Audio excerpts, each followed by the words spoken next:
बिस्मिल्लाहिर्रहमानिर्रहीम। अम, इस वीडियो में हम ट्राई करते हैं डिस्क्रीट टाइम सिग्नल प्रोसेसिंग को ब्रीफली समराइज करने के लिए। ये आगे स्पीड प्रोसेसिंग, इमेज प्रोसेसिंग के लिए बेसिक्स बिल्ड करेगी होपफुली इंशाल्लाह।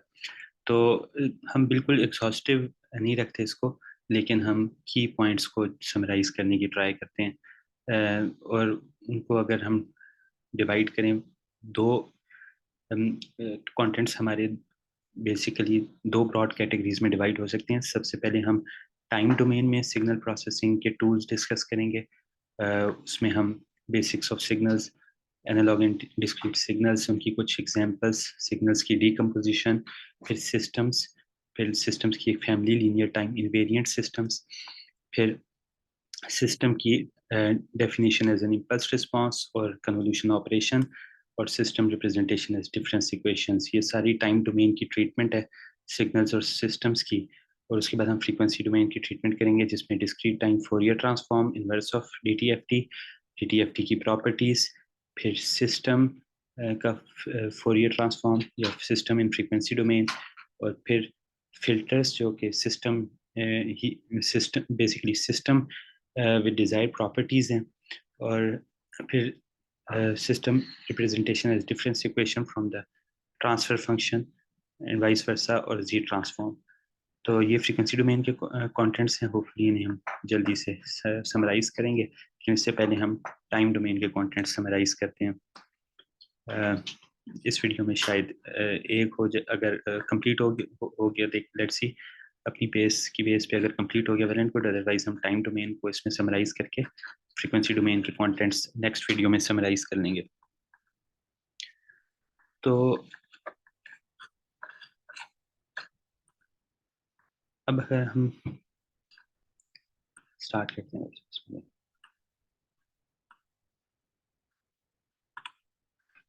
तो सिग्नल को अगर हम बिल्कुल स्क्रैच से डिफाइन करें, signal basically variation of a quantity with respect to another quantity है। तो हम इससे बोल सकते हैं amplitude variation of any quantity, और हमारे कोर्स के लिए हम इसे विद रिस्पेक्ट टू टाइम लेंगे। जैसे फॉर एग्जांपल इमेज है, तो इमेज एम्पलीट्यूड पिक्सल की intensity variation with respect to pixels या स्पेस। लेकिन हम स्पीच क्योंकि टेम्पोरल सीक्वेंस है, तो हम इसलिए टाइम डोमेन ही की एग्जांपल्स कंसिडर करेंगे। तो सिग्नल हमारे लिए एक variation of amplitude with respect to time. अब ये कॉन्टिन्यूस भी हो सकता है, डिस्क्रीट भी हो सकता है। ये basically continuous signals defined over continuous interval of time है, हर वक्त उनके पास कोई एम्पलीट्यूड है। But of course digital processing के लिए हमने उसे डिस्क्रीटाइज करना है। डिस्क्रीटाइज का मतलब है हमने डिस्क्रीट टाइम इंटरवल्स पे सैंपल्स पिक करने हैं, और ये सैंपल्स हमने कितने इंटरवल के बाद पिक करने हैं, ये सैम्पलिंग रेट है। और नाइक्विस्ट क्राइटेरिया की बेस पे हमें एटलीस्ट 2 सैंपल्स पर साइकिल पिक करने हैं। पर साइकिल मतलब अगर ये पीरियोडिक सिग्नल हो, तो एक साइकिल से 2 सैंपल्स हम अगर उठाएंगे तो हम उस साइकिल को रिकंस्ट्रक्ट कर सकते हैं एटलीस्ट। तो अगर कोई पीरियोडिक सिग्नल नहीं भी है, हम देखेंगे हम उसे फ्रीक्वेंट पीरियोडिक सिग्नल्स में डिकम्पोज कर सकते हैं। इन दैट केस जो हाईएस्ट फ्रीक्वेंसी कंपोनेंट है सिग्नल का, उसकी फ्रीक्वेंसी का ट्वाइस होना चाहिए सैम्पलिंग रेट। फॉर एग्जांपल अगर किसी सिग्नल का हाईएस्ट फ्रीक्वेंसी कंपोनेंट 2 हर्ट्ज है, यानी कि 2 साइकिल्स पर सेकेंड, तो हमारा सैम्पलिंग रेट 4 हर्ट्ज होना चाहिए, 4 सैंपल्स पर सेकेंड। तो सैम्पलिंग रेट भी हर्ट्ज में है, बट ये सैंपल्स पर सेकेंड को सिग्निफाई कर रहा है, जबकि फ्रीक्वेंसी आपकी साइकिल्स पर सेकेंड है अगर हर्ट्स में मेंशन्ड हो।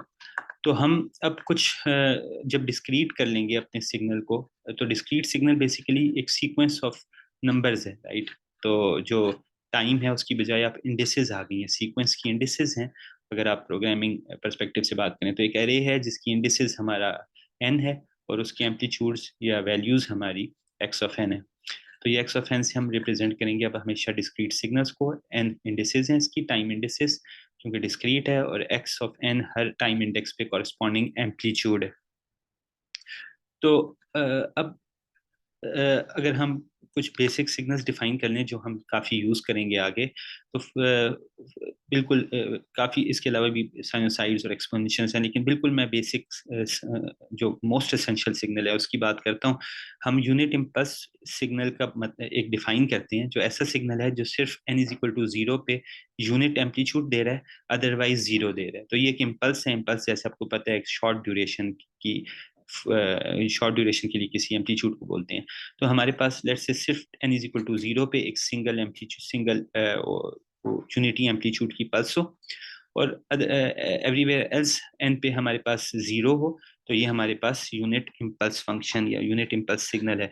बट इसमें ये एक अक्सर बच्चों को कंफ्यूजन होती है कि इसको कांस्टेंट वन कंसिडर करते हैं। कांस्टेंट वन अगर ये सिग्नल कोई सिग्नल हो तो उसका मतलब है वो डीसी या उसका amplitude at any instance of time या एट ईच एन वन है। उसकी contrastingly del del of n ऐसा सिग्नल है जो सिर्फ at n equals to zero one है, अदरवाइज जीरो है। बेसिकली ये भी defined over complete range of n है। माइनस इन ये भी एक वेक्टर है, एक single scalar value of one नहीं है, एक वेक्टर है, बट ऐसा वेक्टर जो सिर्फ एन इक्वल्स टू जीरो पे वन है, अदरवाइज जीरो है। इसके अलावा यूनिट स्टेप फंक्शन है जो n is greater than zero पे वंस देता है कॉन्स्टेंटली, और एन लेस देन जीरो पे जीरो देता है। ये भी हम यूज कर सकते हैं आगे। तो अब ये सिग्नल्स की काफ़ी बेसिक ऑपरेशंस हो सकते हैं, लेकिन बिल्कुल एक जो मोस्ट क्रिटिकल हम डिस्कस करते हैं, टाइम शिफ्टिंग। अगर किसी सिग्नल के टाइम डोमेन में आप एडिशन करें या सब्ट्रैक्शन करें, तो बेसिकली सिग्नल के साथ क्या होगा, सिग्नल का सेम शेप टाइम एक्सिस पे शिफ्ट हो जाएगा, क्योंकि अब जो चीज़ n इक्वल्स टू जीरो पे होनी है वो n equals to n not पे होगी, क्योंकि n not equals to zero. तो इन दैट केस जो for example del of n था, अगर उसको हम del of n minus n not plot करें, तो अब वो इम्पल्स जीरो की बजाय एन नॉट पे शिफ्ट हो जाएगी। तो अगर ये एन नॉट पॉजिटिव है और ये साइन नेगेटिव है, तो राइटवर्ड शिफ्ट होगी, टाइम में डिले ऐड होगा कि लेटर टाइम पे सेम सेम पैटर्न अकर कर रहा है, लेकिन later in time. Similarly u of n minus n not, तो वो सारे कांस्टेंट वंस आपके राइटवर्ड शिफ्ट हो गए हैं एन नॉट स्टेप्स। अब हम सिंपली अपने यूनिट इम्पल्स, हम एग्जांपल देखते हैं हम कैसे किसी भी कस्टम सिग्नल को डिकम्पोज कर सकते हैं in terms of these basic signals.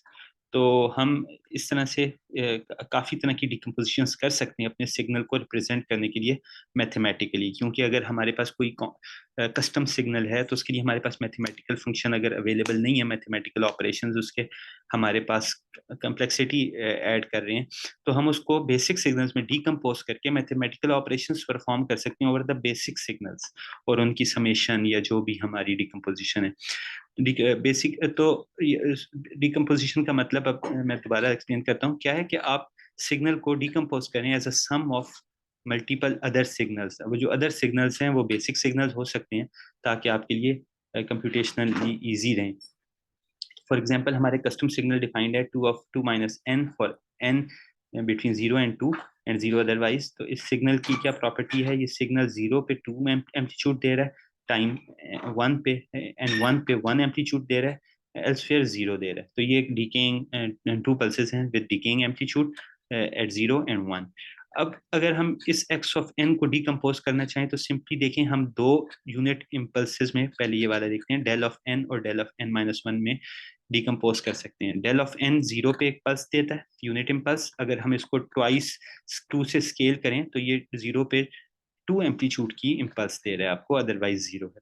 अब अगर हम एक और del of n minus one use करें, तो ये क्या होगी, ये एक इम्पल्स होगी जो जीरो की बजाय n is equal to one पे शिफ्ट हो चुकी है। अब अगर इसको हम यूनिट स्केलिंग करें, तो ये एक यूनिट एम्पलीट्यूड की पल्स है एट n इक्वल्स वन, और del of n minus one, और two times del of n क्या है, टू एम्पलीट्यूड की पल्स है at n equals to zero. अब इन दो सिग्नल्स को two times del of n and del of n minus one अगर हम सुपर इम्पोज या ऐड करें, एडिशन ऑफ सिग्नल्स का मतलब index by index addition of amplitudes, तो बाकी सब जगहों पे जीरो प्लस जीरो जीरो रहेगा, एक्सेप्ट फॉर जीरो, जीरो पे टू प्लस जीरो टू आ जाएगा। तो रिजल्टेंटली हमारे पास ये टू आ जाएगा, और एट इंडेक्स वन यहाँ पे जीरो है, यहाँ पे वन है, तो ये वन प्लस जीरो आपके पास वन आ जाएगा। एग्जैक्टली ये रिकंस्ट्रक्ट हो जाएगा, एल्स फिर आपके पास फिर जीरो है, फिर जीरो है, तो उसको आप राइट कर सकते हैं 2 times del of n plus del of n minus one. तो सिमिलरली आप इसको बाय द वे या इसी को पहले जनरलाइज कर लेते हैं, तो इसको अगर हम जनरलाइज्ड एक्सप्रेशन लिखें तो क्या है, sum of x of k, ये x of k x of n के केथ सैंपल का एम्पलीट्यूड है। तो ये k of n x of n की बजाय अब हम स्केलर वैल्यूज सैंपल कर रहे हैं एक्स ऑफ एन से एट टाइम इंस्टेंसेस ऑफ के। तो ये एम्पलीट्यूड्स हैं जिसने स्केल करना है डेल ऑफ एन माइनस के को, कि डेल का कॉरेस्पॉन्डिंग शिफ्टेड इम्पल्स को ये स्केल कर रहे हैं।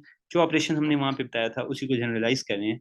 डेल ऑफ एन को हम के इंडेक्सेस पे शिफ्ट कर रहे हैं, और केथ इंडेक्स पे जो एक्स का एम्पलीट्यूड है वो उठा के इसको स्केल कर रहे हैं, और इवेंचुअली सारी शिफ्टेड इम्पल्सेस को सुपर इम्पोज कर रहे हैं, तो हमारे पास एक्स ऑफ एन की डीकम्पोजिशन आ गई।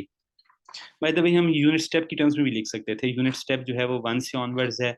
इस पे आप अगर पॉज करके सोचें तो आपको क्लियर हो जाएगा 2 मिनट में कि ये सब्ट्रैक्ट करके आप दो दो जो कांस्टेंट एम्पलीट्यूड्स हैं उनको शिफ्ट करके सब्ट्रैक्ट करके वापस आप ये यूज कर सकते हैं। लेकिन हम ज्यादा आगे इस वाली डिकम्पोजिशन को यूज करेंगे, इसलिए मैं इस पे ज्यादा फोकस किया है। तो ये बेसिक्स ऑफ सिग्नल्स थी, दैट्स इट। अब हम सिस्टम्स की बात करते हैं। सिस्टम क्या है? सिस्टम सिंपली एक ट्रांसफॉर्मेशन है। कोई भी इनपुट है, अगर उसको आप वो ट्रांसफॉर्म हो जाती है, कोई भी input signal x of n किसी और सिग्नल वाई ऑफ एन में ट्रांसफॉर्म हो जाता है, तो जिस ऑपरेशन ने उसको ट्रांसफॉर्म किया वो ऑपरेशन सिस्टम है। रियल लाइफ में ये क्या ऑपरेशन हो सकता है? ये कोई इन्वायरमेंट का इम्पैक्ट हो सकता है, या कोई डिजिटल डीएसपी बोर्ड हो सकता है जो हमने एल्गोरिथमिकली डिफाइन किया है, कोई ऑपरेशन जो सिग्नल को ट्रांसफॉर्म कर रहा है। या रियल लाइफ में कोई चैनल हो सकता है वायरलेस, जैसे रूम है, रूम में मेरी ऑडियो है जो रूम के कैरेक्टरिस्टिक्स की वजह से आप तक पहुंचते हुए चेंज हो रही है। या इंटरनेट के थ्रू जब वॉइस जा रही है, तो internet as a system of speech पे कोई इम्पैक्ट कर रहा है। जो भी कर रहा है उसको हमने बाद में देखना है कैसे मॉडल किया जाता है, बट जो भी इम्पैक्ट है वो सिस्टम है, और जो ट्रांसफॉर्म्ड आउटपुट है वो वाई ऑफ एन है। इसमें क्रिटिकल पॉइंट है कि आउटपुट पे भी आपके पास सिग्नल ऑफ टाइम है, वो भी एक फंक्शन ऑफ टाइम है, इनपुट पे भी फंक्शन ऑफ टाइम था। तो ये जो ट्रांसफॉर्मेशन है, ये बेसिकली इवेंचुअली जो ट्रांसफॉर्मेशन के बाद आउटपुट आ रही है वो भी रिप्रेजेंटेशन ऑफ उसकी भी representation with respect to time है। जस्ट सिग्नल है आउटपुट भी और इनपुट पे भी। System time function of time को फंक्शन ऑफ टाइम में ट्रांसफॉर्म कर रहे हैं, इसलिए हम जस्ट अ फंक्शन नहीं बोल रहे, ट्रांसफॉर्मेशन बोल रहे हैं। अब ये ट्रांसफॉर्मेशन कुछ भी हो सकती है।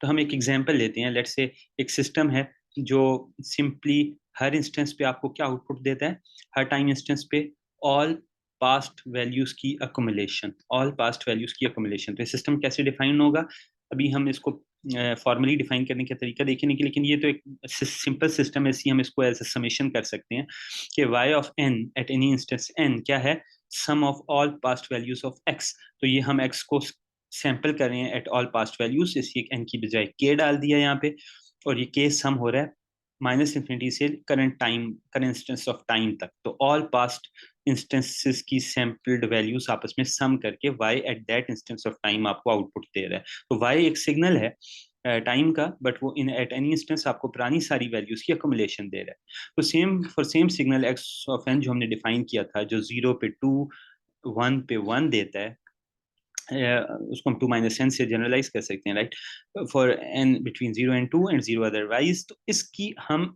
अकोमुलेशन देखें तो क्या होगी। अब सिंपल है, 0 से पीछे तो अकोमुलेशन 0 रहेगी, तो for y for n less than 0 y of n आपको 0 मिलेगा। For n equals to 0, y पीछे 0 प्लस सब 0 थे, तो 0 प्लस 2 आपको यहाँ 2 मिलेगा। फॉर एन इक्वल्स टू 1, पीछे सब 2 0, यहाँ पीछे 0 थे, फिर यहाँ 2 था, फिर ये 1 हो गया, तो 0 प्लस 2 प्लस 1 3 मिलेगा, आपको 3 मिलेगा। और ऑनवर्ड्स आपको और कुछ नहीं ऐड हो रहा, तो 3 रहेगा हमेशा। तो आपको ये जो y ऑफ n थी, ऑल्दो इनपुट पे आपको सिर्फ 2 इंस्टेंसेस पे इम्पल्सेस मिली, 2 और 1 की, आउटपुट पे आपको एक इनफाइनाइट आगे ड्यूरेशन का सिग्नल मिल रहा है, जो कि 0 पे 2 दे रहा है एंड ऑनवर्ड्स 3 कांस्टेंट दे रहा है। तो ये आपको 3 for n greater than, sorry ये होना चाहिए n ग्रेटर देन 1। नो ठीक है, एन ग्रेटर इक्वल टू 1 या एन ग्रेटर देन 0, नहीं ये ठीक है। तो ये एन इज लेस देन 0 पे हमेशा 0 रहेगा, एन इक्वल टू 0 पे 2 एंड ऑनवर्ड्स अक्मुलेट करके 3 दे देगा। तो एक सिंपल सा सिस्टम था, लेकिन इसकी हम फॉर्मल ट्रीटमेंट को अभी देखते हैं, थोड़ा सा डिटूर लेके फिर इसकी ट्रीटमेंट हम कर सकते हैं। ये डिटूर्स अगर आपको एक दफा समझ आ जाए फिर आप इनको स्किप कर सकते हैं एग्जांपल्स को कनेक्ट करने के लिए। वीडियो का पॉइंट ये है कि आप कहीं भी पॉज एंड पॉन्डर कर सकते हैं। तो लेट्स से सिस्टम्स की हम एक कंस्ट्रेंट ऐड करते हैं। हम most of real life systems आपके लीनियर और टाइम इनवेरिएंट सिस्टम्स होते हैं। और अगर नहीं होते तो हम उनको कुछ कंस्ट्रेंट्स लगा के let's say for shorter duration of time हम उनको अज्यूम करते हैं एलटीआई, और फिर उनकी हम ट्रीटमेंट करते हैं। तो अब ये सिस्टम तो हम लीनियर और टाइम इनवेरिएंट सिस्टम्स हैं क्या, वो हम डिफाइन करते हैं। तो इसकी बेसिकली दो प्रॉपर्टीज जो सिस्टम सेटिस्फाई करें वो एलटीआई सिस्टम्स हैं, एक टाइम इनवेरिएंस और एक लीनियरिटी। टाइम इनवेरिएंस का मतलब है कि अगर एक सिस्टम में इनपुट एक्स ऑफ एन हो और कोई भी ऑपरेशन उसको वाई ऑफ एन में ट्रांसफॉर्म करता है सिस्टम का ऑपरेशन, तो if input is delayed by n naught samples, तो इफ इनपुट पे आपको x of n minus n naught मिलता है, तो आउटपुट पे आपको y of n minus n naught मिलेगा। एक सेकंड, आ जाए, sorry for a brief pause. हम टाइम इनवेरिएंट सिस्टम्स की बात कर रहे थे। तो अगर टाइम इनवेरिएंट सिस्टम, हर वो सिस्टम टाइम इनवेरिएंट है जो invariant to time shifting in input हो। फॉर एग्जांपल अगर इनपुट एक्स एन के लिए सिस्टम की transformation y of n output produce करे, तो for another signal shifted in time by n naught samples, like अगर सेम पैटर्न लाइक xn आप feed करें इनपुट पे with a time shift of n naught, तो output पे जो transformation होगी वो भी similar to y of n होगी, just shifted by n naught. तो x n और y ऑफ n की transformation independent of time shift है। अगर आप इनपुट में जो जो ट्रांसफॉर्मेशन है वो सिमिलर है, जस्ट जितने सैंपल्स ऑफ टाइम आपकी इनपुट शिफ्ट होगी उतने सैंपल्स ऑफ टाइम आपकी आउटपुट भी शिफ्ट होगी। तो इसकी एक एग्जांपल अगर देखें, वही हमारा एक्यूमुलेटर सिस्टम जिसको हमने कंप्यूट किया था, उसको हम अगर प्रूव करें कि वो टाइम इनवेरिएंट है या नहीं, तो आप उसका एक्सप्रेशन अगर याद करें वो क्या था, एक्स ऑफ एन को हम सम करते थे over k, so x of k summed from minus infinity to any time instance n. तो टाइम इनवेरियंस के लिए हम अगर सेम सिस्टम को डिलेड वर्जन ऑफ इनपुट दें, यानी कि x of n minus n not दें एट इनपुट, तो अक्यूमुलेटर आउटपुट क्या होगी, x of k minus n not for k going from minus infinity to the current instance n, right, क्योंकि आपका accumulator सिर्फ ये समेशन कर रहा है। तो एक्स के अंदर जो भी आर्गूमेंट है, अक्यूमुलेटर आपके जो टाइम इंडेसेस हैं उनको उनकी प्रीवियस इंस्टेंसेस को आइट्रेट करके वैल्यूज को एम्पलीट्यूड्स को सम कर रहा है। तो अब इस एक्सप्रेशन को अगर आप एवेल्युएट करें, देखें, तो आपको भी तो ये सेम ऐसा एक्यूमुलेटर नहीं लग रहा, क्योंकि जो प्रीवियस हमारे एक्सप्रेशन था, क्योंकि वहाँ उसमें यहाँ पे जो आर्गूमेंट था उसी के ऊपर सम हो रहा था, यहाँ पे आपका सम के पे हो रहा है क्योंकि के इंडेसेस है। लेकिन अगर आप देखें, क्योंकि एन नॉट आपका कांस्टेंट है, तो और आपकी summation over complete range of के है जो कि बेसिकली इंडेसेस हैं एन की, एन के सैंपल्स हैं, तो आपका डिफरेंस नहीं पड़ता अगर आप समेशन के माइनस एन नॉट पे कर लें, क्योंकि माइनस इन्फिनिटी अगर आप इन जो अपर और लोअर लिमिट की इक्वेशंस हैं उनमें subtract minus n naught from both sides करें, तो आपकी समेशन अब k minus n naught goes from minus infinity to minus n naught up to n minus n not. तो अगर आप देखें अब, तो आपकी ये जो लिमिट है, ये जो लोअर लिमिट है, ये तो minus infinity minus n naught से डिफरेंस नहीं होगा, माइनस इन्फिनिटी रहेगी। अब के माइनस एन नॉट आपका जो आर्गुमेंट है, ये बेसिकली जो आपका ये, सॉरी एन नॉट होना चाहिए, तो k माइनस एन नॉट आपका आर्गुमेंट है, उसके ऊपर आपकी समेशन हो रही है, और अपर लिमिट उसकी क्या पड़ रही है, n माइनस एन नॉट, जो कि आपका एक्चुअली x का आर्गुमेंट था।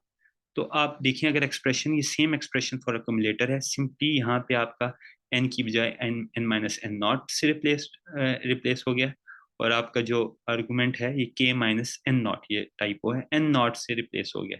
तो ये अक्यूमुलेटर का एक्सप्रेशन है, यानी कि हमारी आउटपुट सेम एज y है, with the argument being n minus n not.